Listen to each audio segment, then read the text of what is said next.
विश्वर द्वितीय सर्वाधिक स्टील उत्पादनकारी भारतर इस्पात आवश्यकता वृद्धि पाइबारे लागिछि।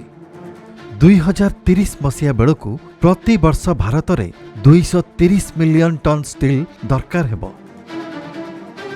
आसंता 7 वर्ष मध्य देशर स्टील आवश्यकता वर्ष को प्राय 97 मिलियन टन वृद्धि पाइबाकु जाउछि। भारत एवं विश्वर स्टील आवश्यकता को 30 वर्ष पूर्वरु पढ़ी पारिथिले प्रबाद पुरुष बिजू पट्टनायक।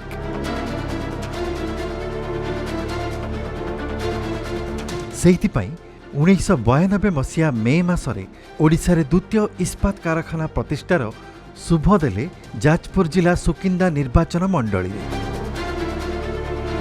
शिल्पपति स्वराज पाल को सांगरे धरी बिजुबाबू दानगदी ब्लॉक जकपुरा ठारे जो इस्पात कारखानार शुभ देइथिले सेबेठारु जन्म नेला कलिंग नगर शिल्पांचल।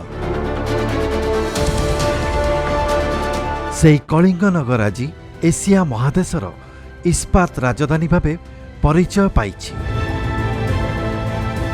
मान्यवर मुख्यमंत्री नवीन पट्टनायक दूरदृष्टि संपन्न निष्पत्ति पई विश्वर प्रतिष्ठित स्टील मैन्युफैक्चरर माने कलिंग नगर रे कारखाना प्रतिष्ठा करिसंती। मुख्यमंत्री सहयोग रे कलिंग नगरर 10टी कंपनी एबे रेकर्ड मात्रा रे स्टील उत्पादन करुछंती। कलिंग नगर शिल्पांचलर 10टी कारखानारू प्रतिवर्ष 2,65,76,700 मेट्रिक टन स्टील उत्पादन हेउछि। रोजगारक्षम हेउछंती प्राय 30,000 परिवार। ओडिशार आर्थिक विकास रे स्टील सेक्टर अवदान गुरुत्वपूर्ण। सेथिपाई मेक इन ओडिशा कनक्लेव आयोजन करी पुंजी निवेशकारी को आकृष्ट करा जाउछि। मुख्यमंत्री विजनरी लीडरशिप रे कलिंग नगर रे शुभारंभ होईछि steel conclave. Steel conclave 2023 Kalinga Nagar महोत्सव नुआ रूपरेखा नहीं, नुआ चिंताधारा नहीं कि नूतन लक्ष्य स्थिर करा जाइछि। सारा विश्व रे जो माटी आज स्वतंत्र परिचय पाइछि, कलिंग नगर जो परिचय स्वर्गत बिजुबाबू देइचंती।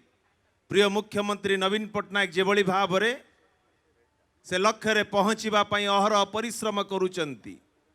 ये कलिंग नगर महोत्सव आज स्टील कनक्लेव रूपरेखा नहीं 2023 रे पाद पकईछि। आज स्टील कनक्लेव 2023 करिबा पाई ए स्टील कनक्लेव विश्वर प्रतिष्ठित स्टील मैन्युफैक्चरर मानकु कलिंग नगर रे कारखाना प्रतिष्ठा करिबाकु सुजोग सृष्टि करिबो। आउ कलिंग नगर इस्पात उत्पादनकारी को विश्व बाजार रे प्रतिष्ठित कराइबार माध्यम साजिबो स्टील कनक्लेव।